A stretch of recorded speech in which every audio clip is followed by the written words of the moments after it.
find yourself getting passed by multiple cars, as I mentioned earlier on. So you're off in a very precarious situation, but he often finds himself in these places. He doesn't qualify as well as he races. Up front, they are getting with Lee Aberdeen and Luca Varani, not very far apart at all here. But I just want to see how Alistair Haig deals with Marcello Kessler coming around the old hairpin.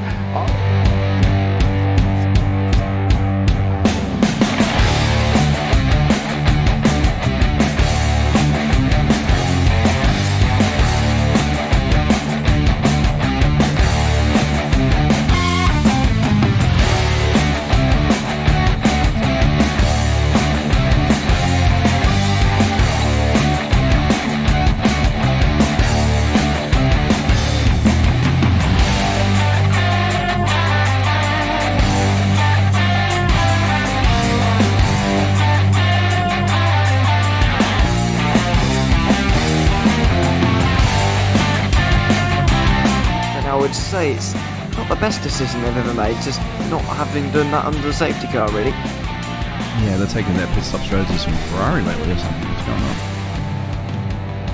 going on? In turn one, just too much gas on them, too much feet on the loud pedal, and approach he's dropped him all the way down the order. But Philip Hammer is out in front by an 8.91 seconds.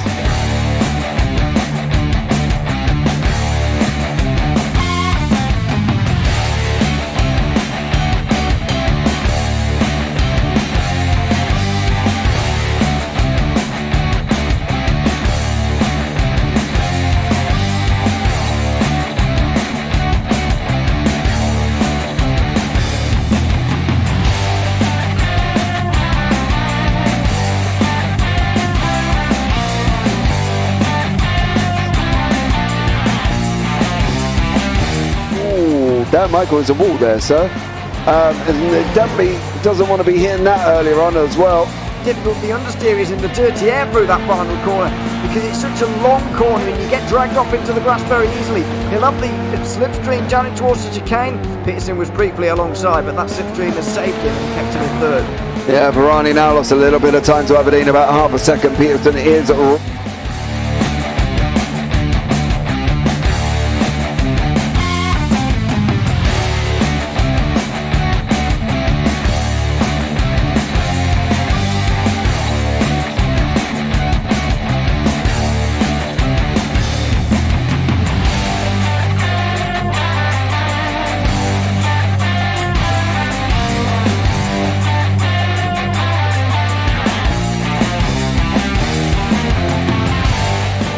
Pike's pushed more and forward up ahead. He's got out of line. Is now Pike going to have a go at Werrell? Don't push him off. He's in the championship fight. Jack Werrell chasing down Carl Jacklin. Further down, Rob Williams and Chris Barnes. Sensational run outside line now though for the heavy braking zone. Around the outside goes the Audi R8. Look how much Miller's caught back into play. Exactly. Miller's still start trouble. He's left on second and change. All of a sudden Miller's back in play.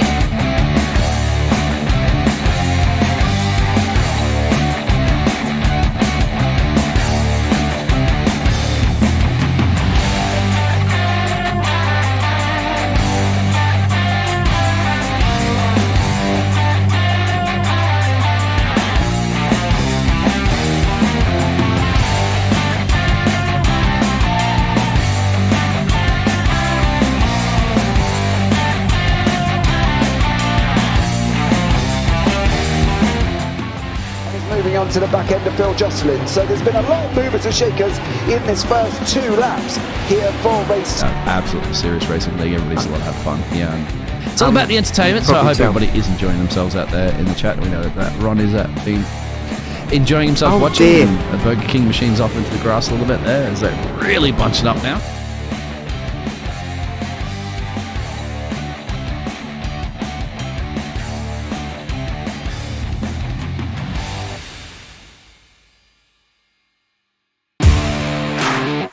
Standing out from the crowd is a challenge. You have the passion, courage, and ambition to do something extraordinary. You have an awesome story to tell and a wonderful vision to share with the world. At Eddie Videos, we take that vision and turn it into reality so you can be heard above the rest. You need something different, and we give you the ultimate advantage. We can help you transform your ideas, images, and clips into a professional video that brings your message to life and sets a new bar for excellence. Visuals, voiceovers, editing, animations, whatever you need, we've got it all. If you're a new business looking to make your mark or an experienced company searching for something new and amazing, we're here to help. Trust us to take your video to amazing levels of awesomeness.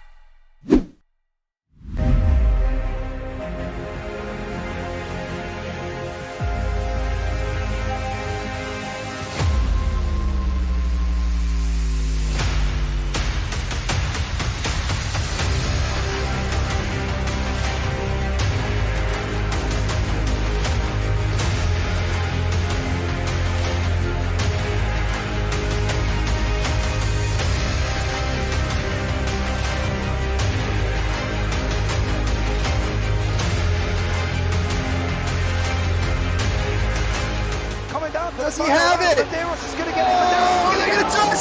Haven't got it! He's on the outside line though, going into the fastest corner on the circuit. Surely this can't work.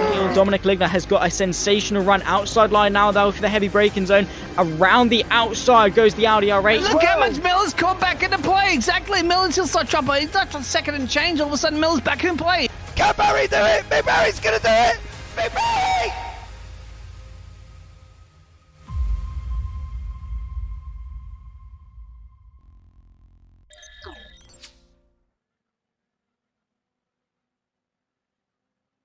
Good evening, ladies and gentlemen. It is Thursday night. It's Radical Race Series Round 10 of Season 3, live from Bathurst. I am James Parfitt, and today I bring back to the booth with me my good friend, Mr. Alex Goldschmidt, who will be running us through all the action here with me this evening. And, well, it's Bathurst, 6.14 kilometres, 23 turns on track.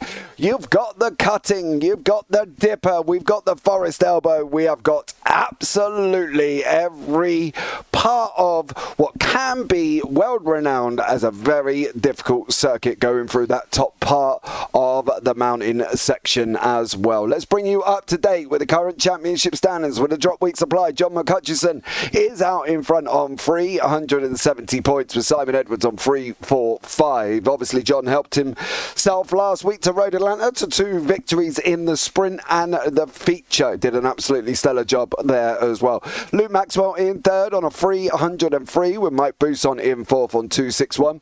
Seth Brown is up 2 places on 251, while Jamie Bird and George Gonzaga dropped down 1 each, of course, respectively on 241 and 237. Daryl Taylor is in 8th place. We've got no Daryl here this evening. He has unfortunately got the big old COVID and is not making it, so get well soon, Mr. Taylor. Michael LeMay up 3 on 199 with Damien G down 1 on 195. Wayne Palmer's jumped 2 places on 192, while Colin Wynn has lost 2 places on 186. Paul Godden there from Sim Stickers up 1 place on 176 with James Berry up 7 places on 174. David Rolliston on 167. Paul LeMay, you're losing places, dear sir. Down 5 places on 163. Of course, we know Paul's not making it for the rest of the season. Phil Jocelyn on 157 with Phil Glover there in 18th on 156. Then beyond that, we've got Sergio Dela Cruz. Robert Woodward, who's also not here this evening as well. Not fixed his throttle, unfortunately, so he's not going to be able to make it. Oh, he is on the track. So all that message earlier on when he said he can't make it, he is here. Paul Crabb's not making it. He is moving house currently. He's down in 21st on 136. David Beasley on 125 with James Child 103. Then you've got Paul Clark, Chris Max Davis, Graham Brown, Martina Ward, Tim Adcock, Scott Lear, Eric Brawley, and then, of course, Ben Underdown and Dan Webster, who have not got a point on the board. Good evening, Ria. Hope you are well. Thank you so much for joining us. Good evening, Daryl. Get well soon, dear sir, as you have got the dreaded COVID there as well. But we are just about to go into qualifying here, guys, as well. And let's bring Alex into the booth, who has had a busy time currently at the moment as well. So, Alex, welcome in. How are you, sir? Yeah, all good, James. Good to be back alongside with you since week 7 at Silverstone. I mean, you know what? This championship's really picking up speed, isn't it? I mean, we're at one of the most fearsome circuits around the globe, 23 corners. It's not going to be a forgiving night, especially if you've been it in the barriers.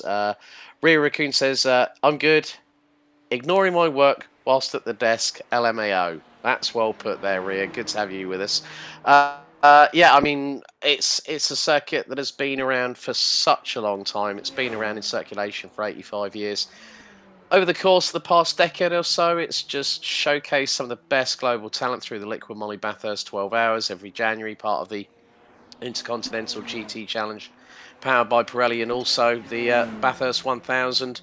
You know, a hallmark of supercars. But yeah, this is the first time that I'll have seen these radicals running amok around this 6.213 kilometre circuit, where half of the circuit itself, let's not forget, folks, is going to be at full throttle. It is. And that's from Herald Corner up Mountain Straight to Quarry Bend. That's turns 1 to 2, and then you got the iconic Forest Elbow, where you can get it wrong, especially if you muck it up going through Skyline, through the S's, through the Dipper, and down the hill into Forest Elbow, because that wall on the right hand side can be very, very unforgiving. I think we're on board with Simon Edwards. Simon Edwards, who has been a tour de force as always in the Radical Race Series. He's making his way down Conrod Straight as we speak, where they're going to be hitting around about 155 miles an hour in 6th gear. And then this is, well, 167 miles an hour as he has a little dab of brake. Now 170, hard on the brakes, down to 3rd gear, just over the national speed limit here in the UK, through the chase, and then down to Murray's Corner under the Armour All Bridge. So we're going to see some really, really competitive action. Okay, we haven't got the grids that we've had earlier on in this season, but you know, when we've got pedalers like Simon Edwards, John McHutchinson, the Flying Scotsman, last time out of Road Atlanta, we discussed this beforehand. John had an absolutely brilliant race evening, picked up the double. Luke Maxwell, who's been there or thereabouts, was our race 1 winner back at Silverstone in week 7, if I remember correctly, amidst all the drama and the toing and froing that we had at the home British motor racing. You know, this circuit is going to be one that's going to bite, as Simon Edwards is getting very, very close to all going through the cutting, going through Griffin's Mount. And the biggest test is the compression zone coming through Silman and then into McPhillamy, because you're putting down the power, you're trying to rotate the car through the corner. And we have seen off air before during free practice, James, that a couple of drivers have been not just close or clipping the wall, they've been right on in it. Yeah, and we saw earlier on as well, Paul Clark having a moment, Phil Glover as well, also was into the wall. But I think that's where the challenges come from, isn't it, of this circuit, Alex? The walls are very unforgiving. During qualifying, you tap a wall, you get a 0x, your qualifying lap's over with, and with only 10 minutes, you know, they've got to try and get their lap times in. You know, we had Luke Maxwell 157.369 in practice. We got Simon Edwards, got 2 purples on the board. Luke's got 1 as well. It's going to be a very interesting one. We talked about it off air with the Conrod Straight being probably what's going to be the main passing point, right? Because let's be honest, running too wide up through the mountain, one of you is going to die. I'm not going to lie. There is too close to the walls. It's just not going to work. And that's one of the things that these guys have got to look out for. Weigh up the pros and cons. 2 races tonight. The sprint at 7, the feature at 12. You know, what's going to be easier with that top time reverse grid as well for the feature race? And Edwards does put in a 157.7 boost on 159. What's Maxwell going to do as he comes over the line as well? Is he going to put on the 157 we saw him do earlier? 158.216. So they're going to go again here. But this track, as you say, will bite, and it will bite hard. And you've got to make sure that you get every single part of it right. And being on the, you know, concentration for just 7 laps and 12 laps is difficult, because they've got, it's a full-on circuit. It's a right, it's a left, it's a right, left, down a hill, down, braking, off camber, doing it. There's a lot going on here at Bathurst, Alex, and they've just got to make sure that they can complete the races. And I think anyone that does that will be in with a great chance of putting themselves within the top 5. Yeah, Mount Panorama. I've not used this analogy before, but I've always had it in the back of my mind. Mount Panorama is a bit like playing Pinball Wizard, isn't it? Yeah. You know, you're left, you're right, you're using the flippers which in this case would be the walls. But these walls, as we've already said, will bite back hard. I mean, it's 23 turns of sheer fearsome tarmac. You've really got to be on the limit of adhesion. You've got to be on point. You can skirt with the walls. You can probably graze them a little bit, but one corner takes the wrong angle into a particular corner, it can go horribly wrong. We have seen it before in GT3 races, TCR races on iRacing, where someone's gone wrong coming out of Forest Elbow. It's caused all hell and havoc behind because that car that's hit the outside wall coming out that left-hander at Forest Elbow, which is a deceptive double left, let's not forget, it pinballs the car over to the other side. And if that happens, what's your next port of call? If you're the driver that's had that incident, you're going to RTG to that garage quicker than you can say the word jump. I mean, Luke Maxwell on his first qualifying lap was 9/10 down off of his fastest lap in free practice, which was a 1:57.3. And as we say that, he goes top of the timesheets, 1:57.475. Air temperature just under 22.5 degrees, just under 23 for track temperature. But as the session progresses, especially over the course of the races, that's going to be crucial. Seth Brown now goes P4 on a 1:58.5, 1.1 seconds off of Luke Maxwell's best effort. But we're over the halfway point in the qualifying session. I mean, we're getting towards the last 3 minutes and change, James. And you know, these drivers at best are going to have one lap if they get across the line with 30 seconds to spare after having, you know, done an out lap, done a push lap, and thought, right, okay, I've got to time this. And we're going to see the real understanding of how qualifying is going to evolve. I mean, Wayne Palmer and Phil Glover yet to set lap times. Wayne Palmer hasn't even come out of the pit lane yet.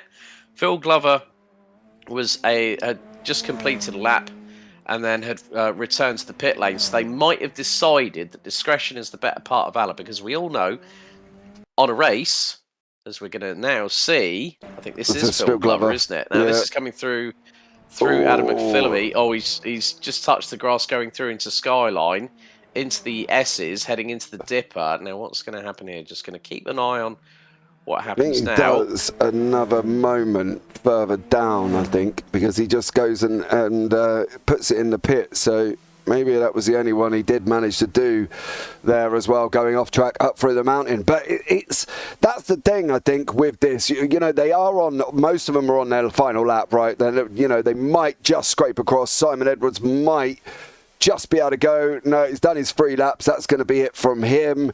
John McHutchinson is coming to the end as well.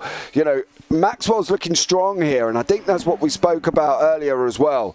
Just how good Luke Maxwell looks on this track. You know, he's got no improvements at the moment, but to be honest, he's sitting on pole, 2:06.461. You know, this is going to be exciting. Whether or not John McHutchinson can get involved with that, Seth Brown stays where he is on a 1:58. What's McHutchinson going to do? Goes into second, 1:57.544. He's doing enough at the moment. He's looking so strong. Jamie Bird in 7th. What about, does Phil Glover manage to get his lap in? Phil across the pond, welcome in. Thank you so much for joining us as well. But it's just going to be one corner after another that they've got to take one at a time. And I think that's one of the things they can't. You can look up through the mountain and think, right, I've got the Skyline, I've got the Dipper. You know, these guys are all great racers. They can fly through there at a rapid rate of knots. But one mistake going through there, and you end up like Paul Clark did in the wall in practice. It's going to be such a tough race, Alex. Yeah, I think Phil Glover, he's on course to actually he's going to have about 35 seconds once he crosses the line, but then the server will time out at some point. So does Phil Glover put a lap on the board? No, he doesn't. That's an invalidated lap for the second time in this session.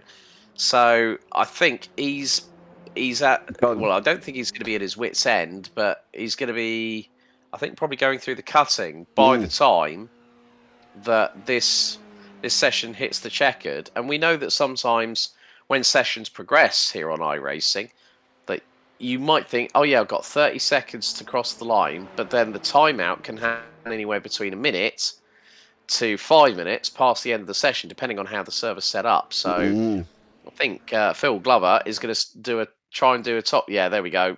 Session's out as soon as He's finished, but, well, Luke Maxwell, again, just showcasing how quick he is around this circuit. But what can the Flying Scotsman, John McHutchinson, do alongside him? Well, that's the big question. Yeah, let's have a look at the grid. We've got 12 cars on track at the moment, and Luke Maxwell is on pole. John McHutchinson in second place, not far behind. Simon Edwards in third, Mike Bousson in fourth. Seth Brown fifth, Robert Woodward in sixth, Jamie Bird seventh, Paul Clark in eighth, George Gonzaga in ninth, Phil Jocelyn in 10th, Wayne Palmer 11th, and Phil Glover at the back there as well. Not sure if Wayne Palmer's going to be on the grid or not. We will keep an eye and see on that one here once more. But get ready, guys, because it's going to start here with some great racing. Grab your drinks, go and get your popcorn. You've got about 55 seconds before the leaders get onto the grid, and then we go green, and then we go hurtling up through Hell Corner, down into Griffin, and then we are all, it's just going to go off with these guys as well. We've seen some great racing over the last week. Of course, Road Atlanta and Sebring and Silverstone and Jerez and Laguna all produce great racing regardless of the grid size, and I think we're going to see it here once more. I don't think Wayne Palmer's going to make it, so we're going to be down to 11. The lights are going to be coming on. Here we go. 1, 2, 3, 4, 5. And we are green, green, green. Luke Maxwell got away at the start. Did a great job there. He's keeping his lead with John McHutchinson tucked up right behind him as well. Simon Edwards behind that. And once more, here they all come rushing down into Griffin's Bend. And everybody, Alex, at the moment made it through turn one.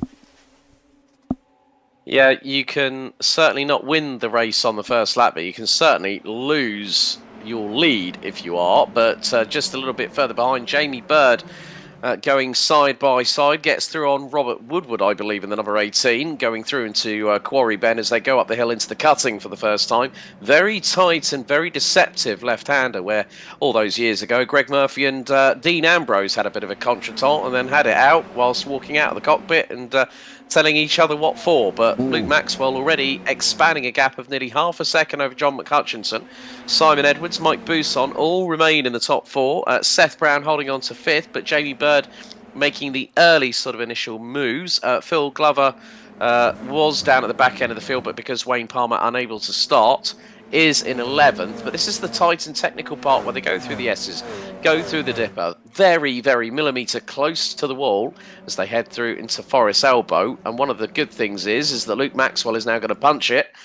But Edwards has lost a bit of time to McHutchinson through the twisty stuff. He's got Mike Bousson closing in. And this is where the slipstreams are really going to come into play down Conrod Straight, where they're going to be hitting north of 165 miles an hour in sixth gear, and then going hard on the brakes down to around third at 80 miles an hour. But look how close McHutchinson is under braking through into the chase. I think Maxwell knows that the heat is going rather quickly. Yeah, the Flying Scotsman is tucked up right behind Luke Maxwell. Edwards, Bousson, Brown, Woodward, Clark's just cleared Jamie Bird there as well. So Paul Clark making moves. There's only two people that have made positions. Paul Clark is one, and Phil Glover obviously with the hand of Wayne Palmer. Up front again, we've got Maxwell being chased down by McHutchinson. It just goes to show there that 4 tenths is enough on that Conrod Straight as they then can close up the gap. You saw McHutchinson get very, very close there. Bousson on the massive defense from Seth Brown as they come down into Griffins now. They're going to start trying to go too wide. Bousson does manage to hold on to it. Great defensive work there from Bousson, but it is very, very tough here and very, very close up the front, because Maxwell's going to need, judging by the last lap alone, he's going to need outside of half a second here, Alex, to try and hold on to this position down the Conrod Straight. And if he hasn't got that, McHutchinson's going to close in on him and could get him down into the chase. So if for Maxwell, it's going to be hit and miss on the last lap, whether or not he decides to stay in front, whether or not he lets McHutchinson through, or, to be honest with you, whether or not he's even got a choice. That's going to be one of the questions. Yeah, as the late Murray Walker once said, it's one thing catching somebody, it's something completely different if you try and pass them. Also, the other thing about not just the slipstream you get, there's also the side draft as well, because these SR10s are spec vehicles. We're running on board with the race leader, the 118 Luke Maxwell, who is keeping ahead. He's about 0.3 of a second. It's once you get into like 1.5, 2 tenths behind when you're coming down Conrod Straight, and now you're seeing the slipstream pickup, courtesy of John McHutchinson, who's looking very, very close towards the rear of Luke Maxwell, heading into the chase. Maxwell still holds his line, stays on the racing line here at the chase. That was the right way for Luke Maxwell to just try and keep John McHutchinson at bay. But the thing is, now that we're seeing that the top 3 are covered by just 9 tenths as we come across to complete lap number 2, go on to lap 3 out of 7. Simon Edwards with the fastest lap of the race. Oh, Jamie Bird has had more dramas. He was ahead of Robert Woodward at one point. He's now dropped. Oh, and I think he's just had a big old off. And that could be Jamie Bird's race done and dusted, I'm afraid. We're going to go to replay here. Well, he's actually pulled into the pits. Yeah, he went into the pits. I'm wondering, he lost it. He lost it going into pit lane. He smacked the barriers going into pit road. Yeah, and then he goes in, doesn't he? And then he spins it up as well, going into the pits. That's where his first moment was, where he lost the position. But then he does this, and which is... Oh, that's a hard whack on the right front there. That's going to be probably back in here as well. We'll pick up back with the leaders, Maxwell, McHutchinson and Edwards. They've dropped Buson, Brown and Woodward by 3.8 seconds, who's dropped Clark and Gonzaga by 1.4 seconds. You know, this is the moment now for Maxwell. This is what cost him at Road Atlanta. He stayed in front, going down from turn 7 to 10A. He got overtaken by McHutchinson, you know, near the end of the race, Alex. And he's going to find himself in that same position. He's got that same long straight. McHutchinson's closing. It's coming down 3 tenths. It's going to be down to about 2.5 by the time they come round the right-hander, if not before that, which it is. And this is where Maxwell's got to make a decision. Fight or let the Scotsman go. Well, McHutchinson looking up the inside. Oh, that was close. Going through into the chase. And all that momentum that McHutchinson has just gained, he's outbraked himself. He's lost all that momentum. And look who's on his exhaust pipes. The man who's got the fastest lap so far, Simon Edwards, multi-time RRS champion in his own right. So now Maxwell's got the fastest lap of the race, 1:57.915. His lead now is over 6.5 tenths and climbing.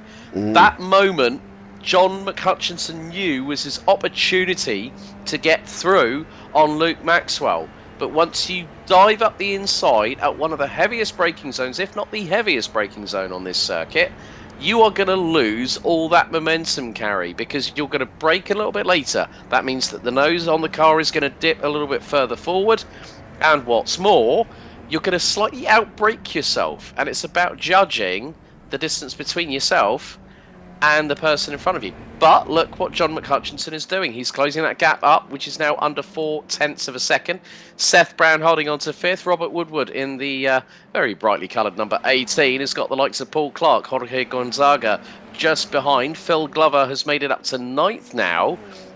Okay, might be 3.2 seconds behind Gonzaga at the minute, but, well, make that 3 seconds. He's doing an absolutely sterling job as Phil Glover from what was a very difficult qualifying session. Now finds himself in the top 10. In other news, Jamie Bird is still running. He's about 40% of the lap behind the race leaders. He's just He's just done about 30% of this 4th lap so far. Yeah, Phil Glover there as well. He's going to find himself near the front end of the grid once more for that reverse. Paul Clark has got Gonzaga coming right up behind him. Gonzaga's already got him as they come underneath the Jim Beam Bridge. It's going to be too wide. We know how hard Paul's super wide Clark defends as he's going to go round the right-hander now. Is he going to run round the outside of the chase, or is he going to admit defeat? He takes the defeat this time.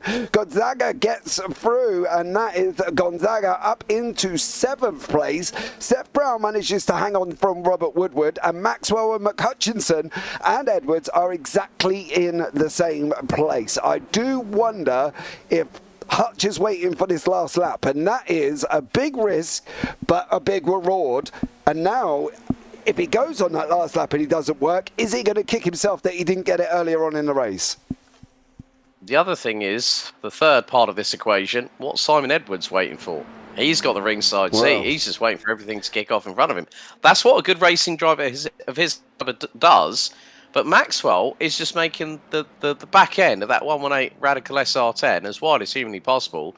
But Hutchinson, as you said, could wait, and we have seen that before, haven't we? Where he's bided his time on races that have had less track length to deal with, but more laps. So it's given him a bit more added motivation. But around here at Mount Panorama, you've really got to pick your points on when you're going to decide to overtake. Now, if someone goes wide coming out of Murray's, which is the final corner on this 23-turn circuit, we've seen it before. If anyone might remember the battle in 2018 between Chaz Mostert and Jamie Whincup, when Whincup was low on his reserve fuel. Well, it happened at this particular point in the circuit where Mozzie went up the inside as Whincup was on reserve fuel. But Maxwell at the moment is doing exactly what he needs to do, coming out of Forest Elbow, who is over 4 tenths ahead of McHutchinson. McHutchinson needs to be 2.5 tenths behind to really take advantage of getting down Conrod Straight. Exactly what we saw with Gonzaga on Paul Clark just a few moments ago.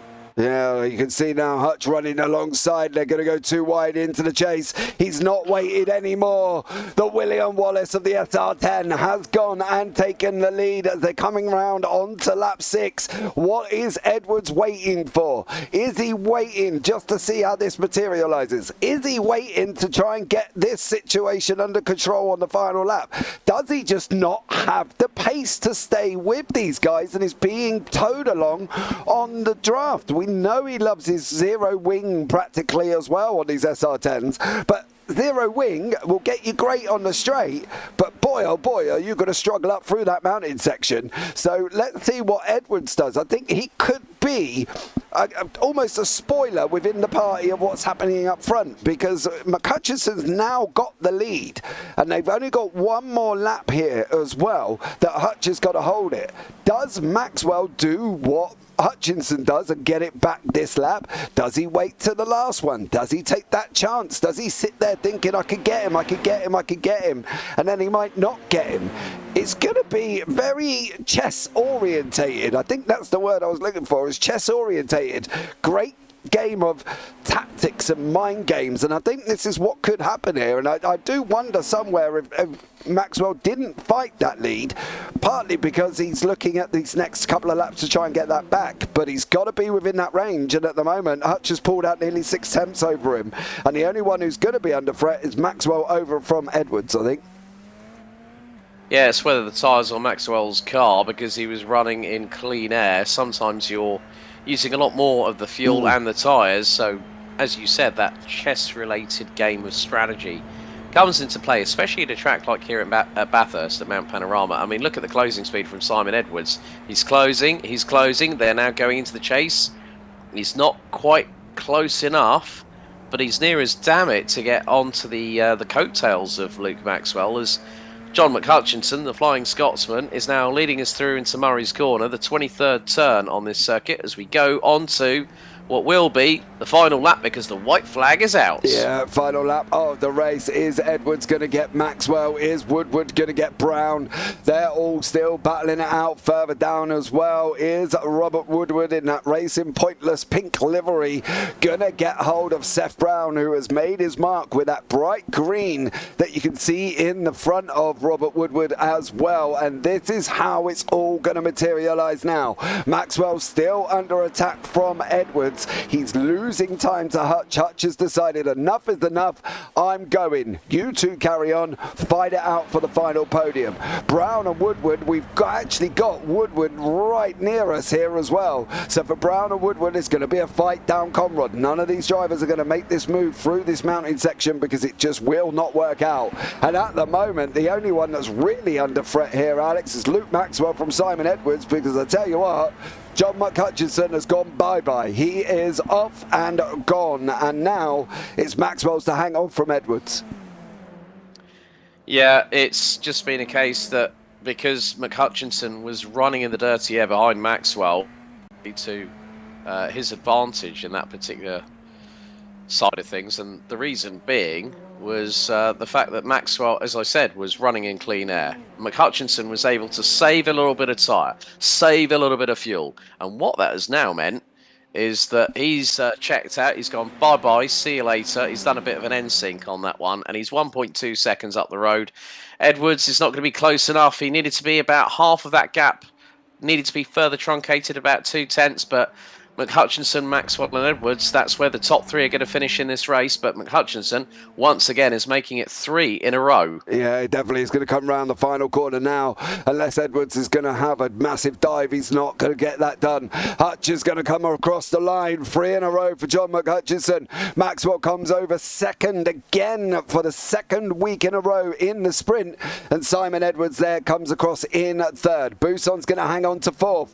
What's just happened to Seth Brown and Robert Woodward? They've had a bit of a moment together here, and this is them guys coming down into the chase. Is there gonna be? Oh! What? I mean, you know what? You have to give props to Woodward for trying to go around the outside at the chase, but I think it was just risk versus reward. Risk, unfortunately, was the biggest determining factor.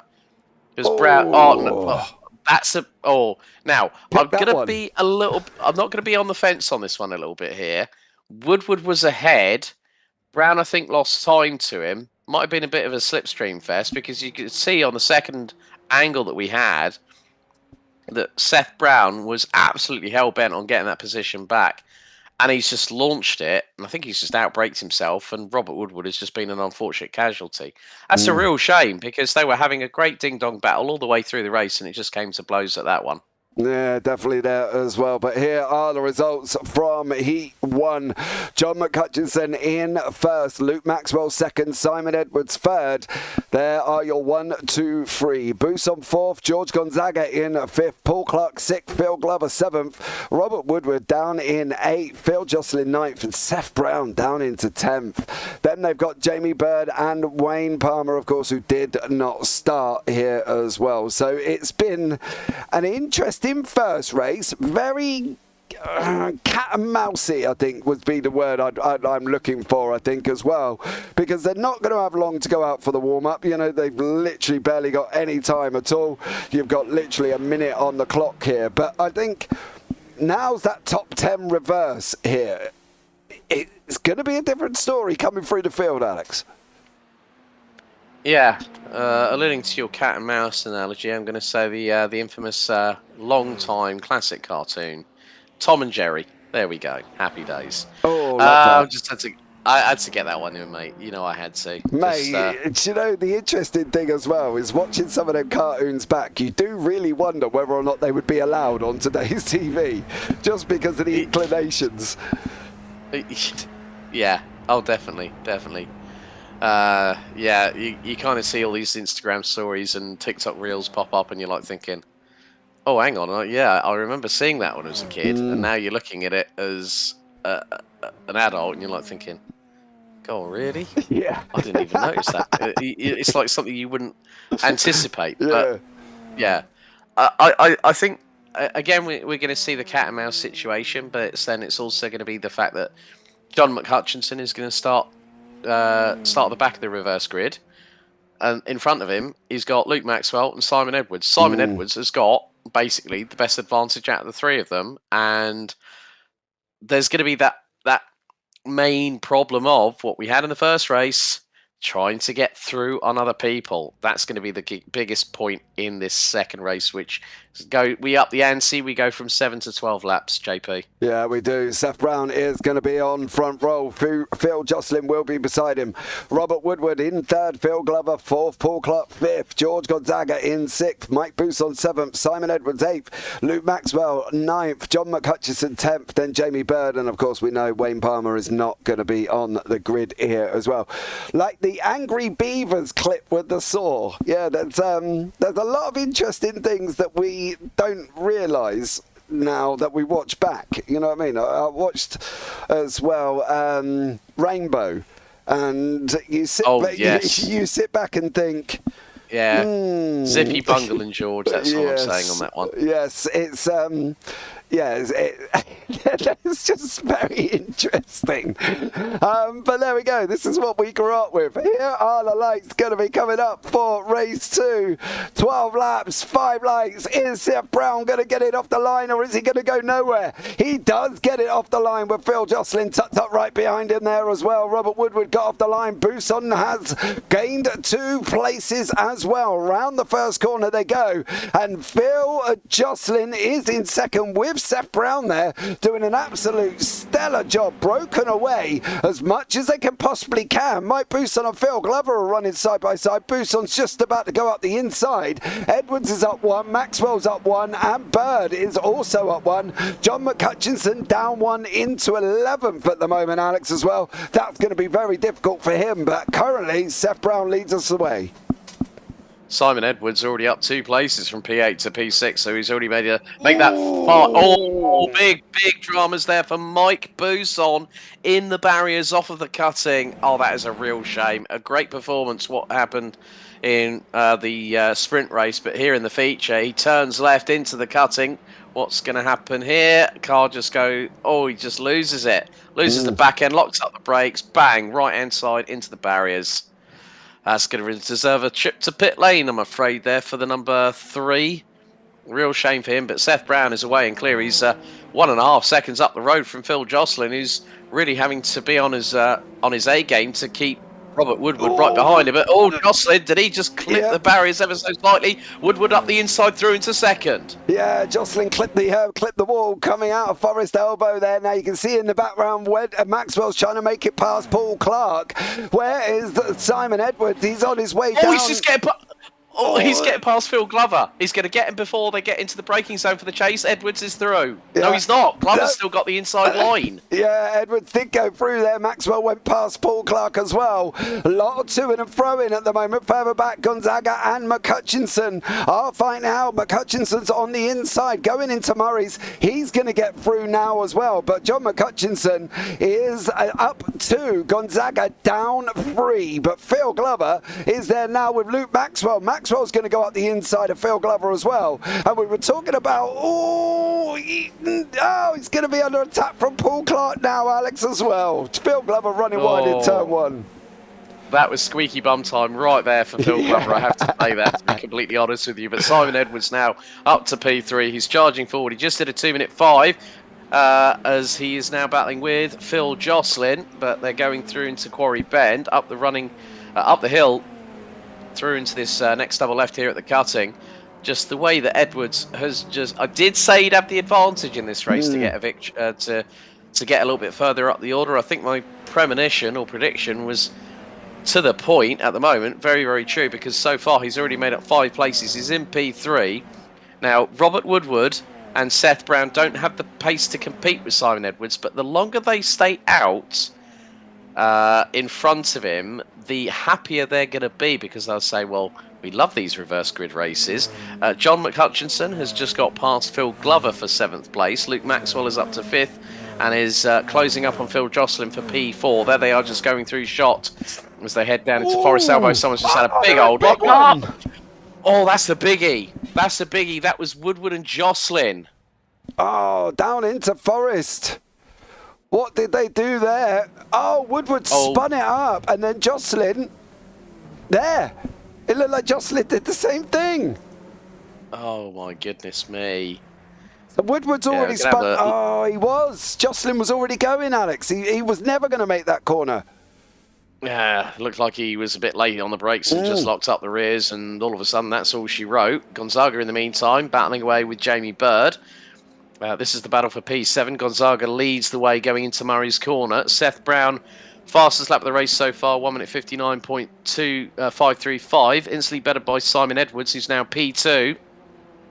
And what's more, folks, there is nearly 3 seconds of clear air between Simon Edwards and Seth Brown. That means that Edwards can now push and close on in. John McCutcheon is about 2 seconds off of Luke Maxwell, so this is going to get rather fruity, I think, in the next couple of laps or so, because we've got Clark against Glover. Glover's looking towards the outside into turn 2. He's going to keep it high, wide and handsome. He's got a little bit of a length of advantage, but loses the momentum. That's the problem with going round the outside at Quarry Bend. I've seen it where people have been able to do it. They've had the overspeed, they've got the run. As Gonzaga, that was a little bit of a moment there for the number 113, the Portuguese driver, trying to battle away with Jamie Bird as we ride on board with Bird at the moment, through over Reed Park, now into Sulman before they go into the compression zones here at McPhillamy. You're going to see the runner speed that Jamie Bird has got on Jorge Gonzaga as they go over the crest of the hill into Skyline, and now the roller coaster at Bathurst continues. Yeah, we're going to go left, then we're going to go right. We're going to drop it down into second gear. We're going to look for the dip on the inside. Bird didn't quite hit it, but Gonzaga did. So did Glover. They're going to open up a little bit of a gap. Now, this is where this closing speed coming through Forest Elbow. Oh, Bird got a bit of a slide on, a big lock up of his wheels. Let's see from Gonzaga's point of view. Is he going to be able to get Phil Glover by the end of this straight? We're down to 3.5 temps now. We're still coming down at an absolute rate of knots. What is the man from Portugal going to be able to do? Is he going to go on the inside? What's Glover going to do? Glover takes his nose off. I think Gonzaga has made it through, but boy, oh boy, did Glover make a late move there. It was absolutely incredible there as well. And Gonzaga just kept his foot in, Alex. He didn't back out. He didn't do anything, and then made the move stick. Incredible driving from them too. That was possibly nearly a clean-up on aisle 3 for Phil Glover just then, because Gonzaga, millimetre perfect, ran the outside of him through the second part of the chase, and on the run down to Murray's Corner, did an absolute number on Glover, on Phil Glover, who's now got Jamie Bird right up his exhaust pipe and his rear wing, going down Mountain Straight. He's looking towards the inside. Is he going to get the overspeed through into Quarry Bend? It looks to be the case that Bird's going to make the move through, but Glover keeps it pinned round the outside. Bird unable to attack back at him, but through into the cutting. This is not where you want to go too wide, guys, and Bird pins it round the outside, gets through on Glover, and stays. Bird's hit the wall! Bird's hit the wall, he lost traction! Oh, Jamie Bird just done all the hard work and then just loses it at the cutting, Alex, as well. He's going to be in that car kicking himself, but what's he got on the shape of steering? Here, we can't really tell going through here. We might be able to tell a little briefly on the straight. He looks like he's a little bit right hand down. I'm not going to lie. He is. He's all over the... He's all over the shop, JP. He is absolutely all over the shop. I mean, going through into Skyline, he pitched the car right. The back end stepped out to the left-hand side. Now through into Forest Elbow. Glover hits the wall! Bird hits the wall, and it looks like he's got major damage on that car now. Yeah. Once bitten, twice shy. Yeah, Bird and Glover making the hit in the wall at Forest Elbow, and Jamie Bird, who was already damaged from hitting the wall at the cutting, has then gone and binned it in Forest Elbow. Who's never going to make it work. Edwards closed within 6 temps to Seth Brown now as we're coming into what will be lap 5. Buson's now trying to get a hold of Phil Glover. Of course, Phil is basically a little bit... He's straight, I think. It could be the only terminology that we can really think of it. Let's jump on and see. Yeah, he's a little bit right hand down, isn't he? He's a few degrees to the right. He does look a little bit under risk here, and I think Buson should get this going up into turn 2, sorry. Yeah. You wouldn't be at all surprised. I mean, Buson's chancing it. He's very close to the white lines on the outside of Mountain Straight heading up to Quarry Bend. But if he can get that overspeed, they are nearly touching wheel arches, these two, going into turn 2. Buson's got the move done before the apex, nearly done by the number 3, and he's through back up into 7th position. Has been a bit of a recovery, but now we've got to concentrate on the lead battle. Seth Brown has been leading up until this point. We're nearly 50% of the way through lap 5 out of 12. And Simon Edwards and Luke Maxwell have decided to go for broke, go hell for leather. And Maxwell is closing on Edwards, heading up into Skyline. Yeah, he is now. Maxwell is tucked up behind Simon Edwards. Is he going to try and do what McHutchinson did to him? Get the pass, get it done. What's Seth Brown's role in this little fight? Is he going to really stick this in? Is he going to try and go against these two heavyweights from this Radical Race Series? Or is Seth Brown, who has shown exceptional form this year, I'm not going to lie, has been a little bit unlucky with incidents, but boy, oh boy, has he been near enough there or thereabouts? Every single time. Edwards is now going to run. Maxwell's going to have the double here as well. Is he going to be able to get it done, or is Seth Brown going to go two? They're going to go side by side. Maxwell and Brown into the chase. Maxwell's pushed Brown out and has taken that inside line on the exit of the chase. Seth Brown there. We said whether or not he was going to fight. He did fight for a little bit, but ends up losing 2 places. But to be honest with Seth Brown, I think that's probably the best he can ask for, looking at the pace of Edwards, Maxwell, and of course the looming Scotsman that is John McHutchinson behind him. So from Brown's point of view, 4th maybe, Alex, unless something dramatic happens up front. Well, you know what they say, we've got a long way to go and a short time to get there. But at the end of it all, Seth Brown, kudos to him for holding on to that race lead for nearly 5 laps out of 12. And what's more, folks, he's not that far out of it yet, I would have to say. Even though his pace, in terms of pure lap speed, hasn't been on the same sort of vein as Edwards, Maxwell and McHutchinson, but he was keeping it consistent. That was the key point, that Seth Brown now is learning. This is going to be a great experience for Seth Brown to follow the likes of Maxwell, the likes of Edwards. If McHutchinson does pass him, I don't think he's going to be completely disappointed, but he might be slightly miffed. Yeah. He'll think like, well, I'm behind 3 of the heavy hitters in this championship, and I want to learn something from them. Where can I maximise my apex speed, or how close to the walls can I get without flirting with disaster here at Mount Panorama?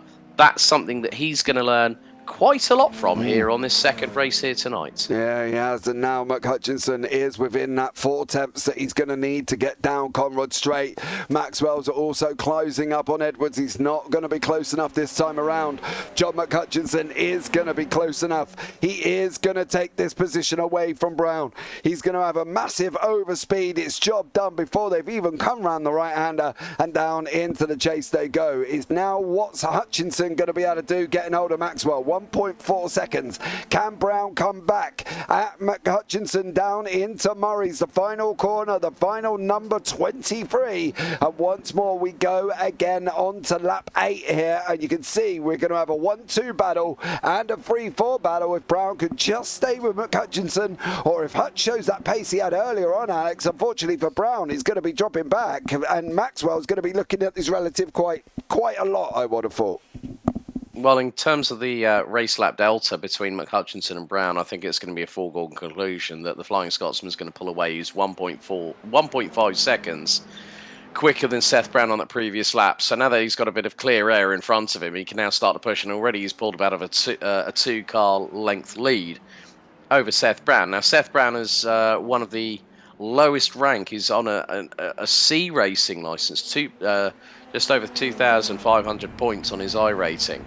But still to battle away with McHutchinson, Maxwell and Edwards. Let's not forget Luke Maxwell on the last lap at 1 minute 57.805 is his best lap time so far. 1:58.0. Edwards was flirting with the kitty litter there on the right-hand side, heading through Skyline. So, and Jamie Shore has just popped up into the chat and mentioned my once bitten, twice shy comment there with a smiley face emoji on that one. Thank you very much, Jamie. Real shame for him, because after 3 laps, his race was done and dusted after that major accident that he had at the cutting. But yeah, I mean, Maxwell now has just got to tee it up. And the good thing is, he'll have this plus another 5 more opportunities to do it. But look at the closing rate of speed into the chase. Maxwell going to the left-hand side, and he's pulled past Edwards like he was standing still. Edwards trying to counter-attack straight away going into the chase, but Luke Maxwell says, no, you don't, sunshine. Yeah, well, one man that also has said, no, you don't, is this man, Phil Glover. What did you do, dear sir, and where did you do it? Was it down into the cutting? It was. He's come out too much beans there for Phil Glover, and unfortunately he's gone off. But it is now Maxwell, Edwards and the looming McHutchinson. Hutch has come down on these guys. Last time out, 57.9 for Maxwell, 58.6 for Edwards, and a 58.08 for McHutchinson. He pulled out That's 6 tenths over Simon Edwards. There's also a battle going on with Gonzaga and Clark. They're fighting out further down. But I think now if McHutchinson can just repeat that pace, it's quali lap for John McHutchinson. It's not going to be long before this turns into the top 3 of this series fighting out once more as we're on lap 8. And with only 9, 10, 11 and 12 remaining, can Maxwell hang on and can McHutchinson catch up to the 2? He's got to try, Alex. He's got to try. Yeah, he's got to give it a shot because that'll be 4 successive wins on the bounce. And John McHutchinson going into week 11 next time out at the Autodromo José Carlos Pache at Interlagos in Sao Paulo, Brazil. He'll want to keep that win streak alive, but you can see how close all 3 of the top 3 are flirting with the barriers going through out of the dipper and into the out of the S's and into the dipper. Glover having that massive moment coming out of Forest Elbow, as you said, too many beans on the old throttle. That just goes to show it can cause a bit of a problem. You rotate the car through the corner, you light up the rear tyres too early, it will spin you out, and those barriers will eat you for breakfast. But again, Edwards this time right on the back bumper of Maxwell into the chase, not quite close enough. The gap between them is about 3.5 tenths of a second, but the Jaws music is ringing and burning my eardrums right about now, James Parfitt, because there is McHutchinson. He's only 8 tenths ahead behind Edwards. That gap was at 1.2 seconds. It's now been over halved. And what's all that's the best effort so far from McHutchinson, a 57.849 by the number 69 from Scotland. So, folks, we're on to lap number 9. Anything can happen in the next few laps, and Maxwell's doing exactly what he needs to do. Edwards is closing in on him. He's got the slipstream coming down from Hell Corner into Quarry Bend. But Mountain Straight is not quite in the place. If you get a really good run coming out of Hell Corner, you're really rotating the car through the apex, nailing it, not putting the power down too much. You're getting the right amount of traction and not going and touching the grass and kicking up the dust. That's going to put dirt on the right rear, which means that your traction is going to be compromised. Maxwell's just got to be inch perfect at the moment and just keep that distance, which is about 4 to 5 car lengths between himself and Maxwell. But we'll see that gap close up as they come through Forest Elbow and going down Conrod Straight. Yeah, they definitely will be closing up together now. This is going to be an interesting last few laps. One point I want to do want to point out, I should say, as well. Not only did Maxwell take a double, Hutch take a double win at Road Atlanta, he took a double win at Sebring as well. So that's 4. He then grabbed the feature race at Silverstone, so that's 5. He's taken the sprint here today. That's 6. He's already on a 6-win streak here, is Hutch. Can he make it 7 by catching up to these 3 and getting himself that win as well? Because clearly Hutch has been strong this season. He definitely has been strong, and he's now looking like he could be one of the stronger ones over the last few laps, because let's face it, he ain't going to give up until the fat lady sings, and he's still got at least another 3 laps before the fat lady singing here. Just done the fastest lap, 1:57.554 there, Alex. I've got a funny feeling this is going to be a three-way fight. 3 heavyweights of this Radical Race Series are going to go at it over the next couple of laps. It's now about where John McHutchinson picks his moments. He's got to first pick off Simon Edwards, who won't make it easy. Of course, in the previous race, we saw how Luke Maxwell decided, you know what, I haven't got the pace to match him.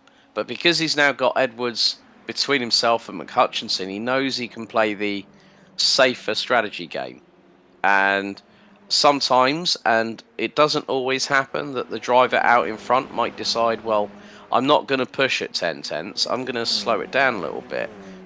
Could that be the case, that if Edwards finds, well, I don't want to be too close to Maxwell, because if I have to launch it, I don't want to cause myself a problem, I don't want to cause Maxwell a problem. And it's about how, I know for a fact that John McHutchinson can probably hear us anyway. He'll be chomping at the saying, right, what is it going to take for me to get past these 2 people in front of me? That's what McHutchinson has now got to concentrate on. He'll want to keep that win streak alive, which has been, at this point, as you said, 2 wins at Road Atlanta, 2 wins at Sebring, a win at Silverstone. He's gunning for lucky number 7. But could it be the fact that McHutchinson says, well, okay, if I don't get the W tonight, okay, that'll be the end of that winning streak. But it'll be one hell of a winning streak nevertheless. And he can go into Interlagos with the fact of maybe he could wrap up the title with two races to spare when we go to the Canadian Tire Motorsport Park for the 12th and final week on August 31st. That's the key point. It's about McHutchinson not only concentrating on the victory, but he's got to be consistently at the sharp end of the field. Even if he gets second, because we're now going on to the penultimate lap of the race, I mean, through trying to get that time cut down between himself and Edwards and Maxwell, has he overcooked the tyres a little bit? Because I would have thought that he's still 8.5 tenths of a second behind. That has not changed for the last 2 laps. Yeah, well, I still aren't going to put it past him either here. These guys are hell of championship fighters. Edwards hasn't taken 5 for no reason. Hutch hasn't taken 2 for no reason. He's saying that though, he must have just had a moment up through the cut-in, because he has dropped over 2.5 seconds now. Is that Hutch done out of this fight? I'm going to say yes, because he's not going to make up that time coming through there either, Alex. So it's now going to be Maxwell and Edwards fighting out for the win. Hutch is gone. He's out. He looks like he's made a mistake at the cut-in. He's dropped it back to 2.5 seconds. Can Edwards, who I'm not going to say struggled, because, don't get me wrong, he took, an amazing third place in race 1, but has not looked as comfortable as someone like McHutchinson and like Maxwell has done over these first 2 races. No, Sector 2 is when McHutchinson dropped 1.4 seconds to both Edwards and Maxwell. I think it was just one slight mistake, and I think he just wants to bring that car home. But Edwards now has the opportunity, because we've got one more lap to go here tonight at Mount Panorama. So 6.2 kilometres remain. Who will come out on top? Will it be Luke Maxwell or Simon Edwards as they come out of Murray's Corner and go on to the 12th and final lap? Final lap of the race. Maxwell and Edwards. Hutch is in the back. He's too far back. He made a mistake. It must have been out of the cutting or ran wide out of Griffin's in turn 2, and has cost him that amount of time here now. It's now down to the final lap of the race. Can Maxwell take that victory that he has been so desperate to have? He hasn't tasted victory since the sprint race at Silverstone. Can he take it here today at Bathurst? Can Edwards get that victory as well that he hasn't even tasted since, it was race 2 at Jerez, where we had the double night for Edwards at Jerez.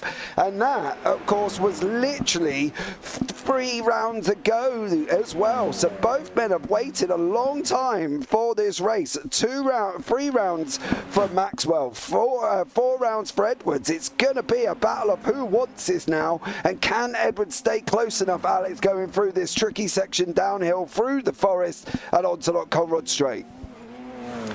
It's going to be his exit coming out of Forest Elbow. That's going to be crucial, because the gap now is 4.5 tenths of a second. And now go through Forest Elbow, tight to the wall on the inside go both drivers. Maxwell was flirting with the outside barrier on the exit of Forest Elbow, but with Maxwell, if Edwards was 3 to 2.5 tenths of a second behind Maxwell, I think he would have gotten a better run as they come down Conrod for the final time into the chase.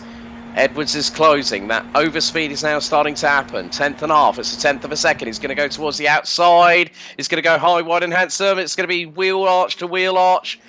Edwards, he's still keeping it pinned to the inside. They're going to go down to Murray's. It's going to be a run to the line, but I think Maxwell might have done it. Over to you, James, for the final corner. Yeah, he does going to hang on there. Maxwell does hang on. He's going to come over that line. He's going to take that victory here in the feature. He does get it with Edwards, with McHutchinson behind. Hutch there, 1.6 seconds back, 2.4 going on to the Conrad. So it just shows how Maxwell and Edwards fighting there brought Hutch within that 1.6 seconds. But it was Luke Maxwell taking that victory, his first win since Silverstone. Silverstone in the sprint race all 4 weeks ago nearly, and he has finally done it there for everybody else is coming over the line. We've lost Bird, we've lost Woodward, Palmer didn't take to the start. Phil Jocelyn's going to come over in the final points position in 9th with Glover and Clark as well. We were talking about Phil Glover earlier on as well. I wonder what in his motion simulator it feels like going through the mountain, because, well, there's a lot of movement in the car there, Alex, and probably a lot of movement under his bum moving through that mountain section as well for Phil Glover. And probably his small and larger intestines in his body, Yes. just behind his abdomen. So I think, as I alluded to earlier, James, his stomach has probably been, his stomach and his whole body has been put through the ringer and has been doing the Watutsi, especially at a circuit like here at Mount Panorama. I hate to think how fearsome it is going through. Certainly last but by no means least, Phil Jocelyn, the number 4, making his way down Conrod and into the chase for the final lap out of 12. But yeah, just what a way to sort of end the Australian leg of this championship, because then it's back to South and then South America for Interlagos next week, and then the Canadian Tire Motorsports Park, previously known as Mosport, rounding off the season in North America. But yeah, 2 different winners, 2 great races. And as always, we find with the top 10 reverse grid, it always provides a little bit of drama and, I wouldn't say catastrophe, but I would say a little bit more interesting and fun racing. Yeah, definitely. But here are the results of that feature race. Luke Maxwell takes the victory, his first victory since the sprint in Silverstone. Simon Edwards in 2nd, McHutchinson in 3rd place there. That, believe it or not, is Hutch's first podium since no, he didn't even get one in the sprint in Silverstone either. So Hutch's first 3rd place, should we say, because obviously we know he's taken the wins and all the others. Seth Brown in 4th, Mike Bousson 5th, George Gonzaga in 6th, Paul Clark 7th, Phil Glover in 8th, Phil Jocelyn 9th, Jamie Bird 10th, and of course Robert Woodward down 11 laps in 11th, and Wayne Palmer did not take to the start. But we are going to start off with the interviews here as well, and we can start it off with your victor, Mr. Luke Maxwell, taking his first victory since the sprint race at Silverstone. Done an absolutely stellar job as well. Luke, welcome in there, bud. How are you? Oh, are we under this same problem we had last time where we can't speak to them in the booth? I'm going to jump down, Alex, into the interview waiting room. I'll be back very, very shortly because they've got an issue where they get muted automatically in race control. So I'm going to hop down and have a chat with Luke Maxwell. So welcome in, Luke. Thank you so much there, bud. How are you, fella? Absolutely delighted, mate. Chuffed to bits with that. It's been a long time since I've won a feature. So, the way John and Simon have been driving all season, it's been tough. Been over a few poles and a few sprint wins, but not the main feature. So I was really pleased with that. Yeah, your first victory since the sprint at Silverstone, Luke. First victory since the sprint at Silverstone. Great job, though. Yeah. Do you think you could have got it in the feature? Do you think you waited a little bit too long, or Hutch made the move on lap 5, absolutely went past? Did you think you were going to get him back? He put the afterburners on after he passed me, to be honest. I just didn't drive. I was a bit too scrappy. I think if I'd have kept it as clean as I could, I probably could have kept in the tow. But it was just struggling for grip there. I wasn't setting great laps in that first race. So, but yeah, credit. I mean, John's fantastic. You know, he's quick as anything. He's obviously prime spot for the championship. So. Yeah, what about coming through on the reverse grid though, Luke? Was it as difficult as you thought it might have been? Because, you had pretty much most of the field in front of you there as well. Great start, but was it going to be a struggle, do you think? Because you seem to make it look easy, but was it as easy as it looked? I just followed Simon. He was making the gaps for me, and I was just trying to keep him behind him. And whenever he made a move, I'd try and stick with him. So cheers, Simon. So yeah, follow the leader there as well, and of course, what a great leader to have in Simon Edward. But Luke, well done on your feature race victory, your first win since the sprint in Silverstone as well. An incredible job there, bud. Well done to you. Anyone you want to give a shout out to before we let you go? I've joined the gym a couple of weeks ago, so I'm going to give a shout out to that. I reckon I've got a bit more power in my arms now to hold on. Okay. Is this a belated New Year's resolution, Luke? Well, New Year's resolution from about 2001, I think. Yeah. That's my New Year's resolution every year, mate. I'm going to join the gym and get fitter. I don't even venture through the doors, to be honest there, bud. I'm not going to lie. But look, well done there, fella. Great victory for you as well, and an incredible job. So, are you going to be at Interlagos? Yeah, I'll be there. Yeah, driving the wrong way around. Yep, we'll give that a bash. Hey, I like driving around the wrong way round. My favourite track is Interlagos. I know it's not a very popular track amongst other drivers, but it is mine. But Luke, well done to you there, sir. Thank you so much for joining us. Let's have a chat with the man in second place, of course, Simon Edwards. Simon, welcome in there, bud. How are you? I'm good. Can you hear me? Yeah, we can just about hear you, bud. Are you okay? All right. Yeah, you might have to turn me up. Yeah, I'm good. God, I had to put so much downforce on the car to keep from crashing that I couldn't really challenge anybody there. So I was a bit passive, but enjoyed it still.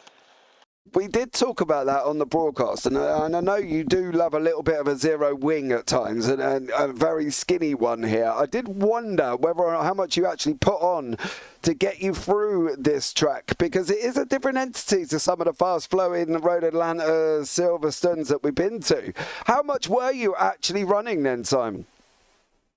I was running near max, just a little bit down on the rear, but I had to give full front downforce because I felt like I'd got shopping trolleys for front wheels. I just couldn't get the front end to work at all. You probably saw me. I couldn't even stay with Luke there at the end. I had to through the fast stuff. I was having to back off or crash. So it's a bit frustrating, but could have been worse. Got 2 seconds. No, did I get third in the first one? Yeah, third in the first, second. Yeah. So I've taken Mike's job. So so it is what it is. John's too fast here, but he made a mistake there, and because he was right with us. But that's what I was trying to not make with putting the downforce on, just to make sure I didn't make a mistake.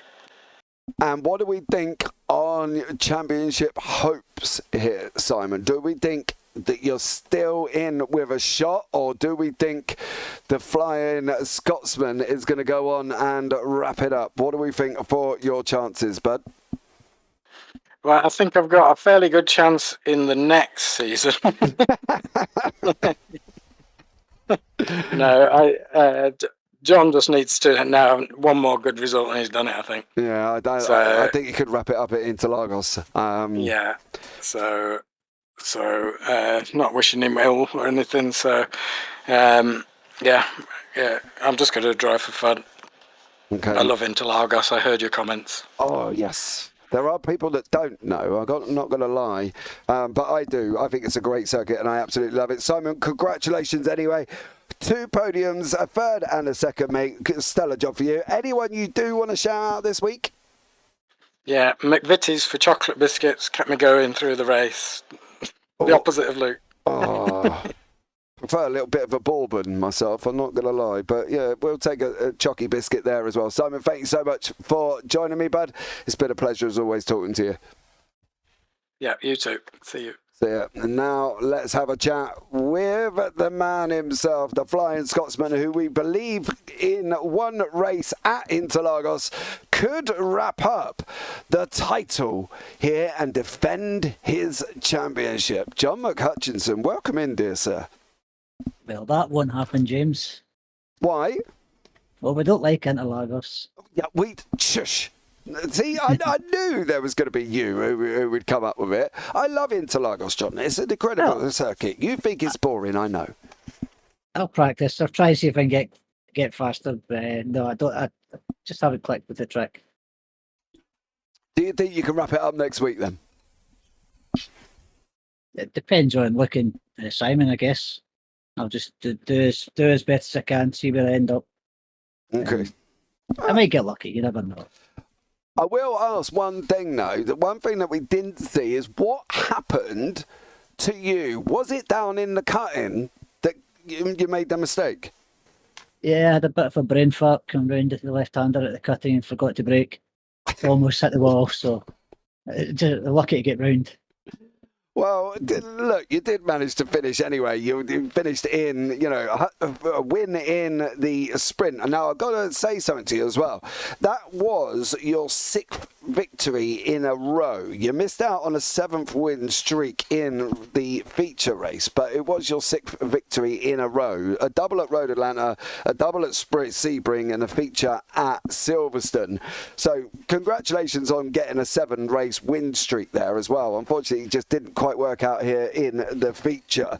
Look, you've got a tall order. You basically, I think, in Interlagos, John, you just need one good race. Can we get one good race at a track that you don't like? Well, if I finish in 10th in the first race and start pulling a feature, that might be all right. Good. Don't go sandbagging in race 1. A bit of tactics. No, you can't go and do tactics there, John. You're going to just go for it. Come on. No, of course I'll go for it. You know me. Where's that William Wallace spirit that we love so much? I didn't realise I'd won 6 races in a row. That's quite surprising, considering how fast the other guys are. So that's good. It's good be stat to keep. Yeah, definitely. 6 races in a row there as well. So it's got to be worth it. But John, look, stellar job in the sprint race, taking the victory. 3rd in the feature. Not a bad haul of points at all. Anyone you want to shout out before we let you go? Yeah, shout out to Luke. Congratulations to Luke for his win tonight. He thoroughly deserved it. His pace in this track this week's been really good. So well done to him. Well, I fully agree. So, John, thanks so much for joining me, bud. And we'll see you at mine and Simon's favourite track next week at Interlagos. Okay, I might surprise you. Okay. All right, mate. Well, there you go. And the last interview of the evening is one Mr. Phil Glover. I had a bit of a torrid evening here this evening. However, we did make a nice discussion of how, in his motion simulator, would it be going through the mountain and whether or not his teeth are still where they should be. But let's find out now as well. Phil, thank you so much for joining us there, bud. How are you? I'm very well, thanks. And you guys? Absolutely amazing. Thank you very much. Are your teeth still in your chops? Yeah, I took them out before I got in the rig. That's probably a good bet there, Phil. How was it going in your rig going down through the mountain? I've turned it down, to be honest. After the Sebring last round, I thought I'd turn it down a bit. So yeah. Yeah, It was an interesting night, wasn't it, for me? Yeah, a bit of a rough one, Phil. Don't you think? So what did I finish first race? 7th, I think. Yeah. And got a 1:59.9. So it wasn't bad pace for me, I suppose. No. A couple of seconds off the guys at the top. Yeah, but they are, exceptionally fast there, Phil. Going into the last few races now, Interlagos next week, Phil. What do you think of Interlagos? Well, unlike Simon, I don't like Interlagos. No, Simon likes Interlagos. John doesn't like it. Yeah, so, I can't seem to get on with that too much. But the last one I like. That's Canadian Motorsport, isn't it? Yeah, Motorsport. So great. Could be good having you there as well, Phil. Thanks so much for joining us there, bud. Anyone you want to shout out before I let you go? To Daryl. Daryl's not very well, so let's hope he gets a speedy recovery. Yeah, Daryl Taylor, of course, got the dreaded COVID. I believe Simon's also had it as well, if I'm not mistaken. No, Simon's pregnant, I think. Simon's pregnant. It's a different kind of illness. Oh, it is? Oh, Simon Edwards there with a pregnancy stick. That would be teaching me for reading it quite too quick. But Phil, thank you so much for joining us there, bud, and we'll look forward to catching up with you in Interlagos. Yeah, Look forward to it. Take care. Right, I've hopped back up into race control with Mr. Alex Goldschmidt, of course, who I've had the pleasure of being alongside all evening. Alex, final words from you this evening? Well, what a way to have a great race around Bathurst, Mount Panorama. Some great racing. I'm going to be interested to see. I mean, I think with John McHutchinson, yeah, don't start sandbagging just two rounds before the end of the bloody season, mate. Come on, get it together and see if you can beat Simon on a track that you don't like. I mean, what we want to see is just close, fair, fast racing right up until the moment that the championship is decided. I have to say, props to Simon saying, you know what, I'm going to look towards next season for a championship push. I'm having fun racing. And sometimes when you're not in the fight for a championship, the best thing that you can do, you got no pressure on your shoulders. John's the one who's got to try and do the double. I mean, his run of success in the latter half of this season has been nothing short of exemplary, from the feature race at week 7 at Silverstone, then 2 at Road Atlanta, 2 at Sebring, won the sprint here at Mount Panorama. I think he's going to be a tough guy to beat, especially if he gets things hooked up at Interlagos next week. But you know what? It's been an absolute pleasure again sharing the comms box with you, JP. I'm looking forward to seeing how the last 2 rounds of the Radical Race Series pans out at Interlagos and Mosport. Yeah, absolutely. It's been an amazing experience and pleasure as always there being in the booth with you, Alex. But thanks so much to Paula May, Darryl Taylor, Jamie Bird, who's jumped in to tell us that he once bitten twice shy, Phil across the pond as always, and Ria, who jumped in earlier on. Don't forget, we've got the Gen 4s from the Triple Bypass League coming up later on, live from the Texas Legacy Circuit as well. That opens up, the broadcast starts about 2 a.m. in the morning, so if anybody can't sleep, come and join me for that one. And if you're Ria and in America, then I'll see you a little bit later on. But for now, guys, from myself up here in the commentary booth, I've been James Parfitt.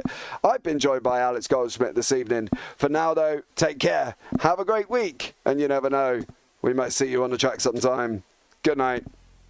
Good night.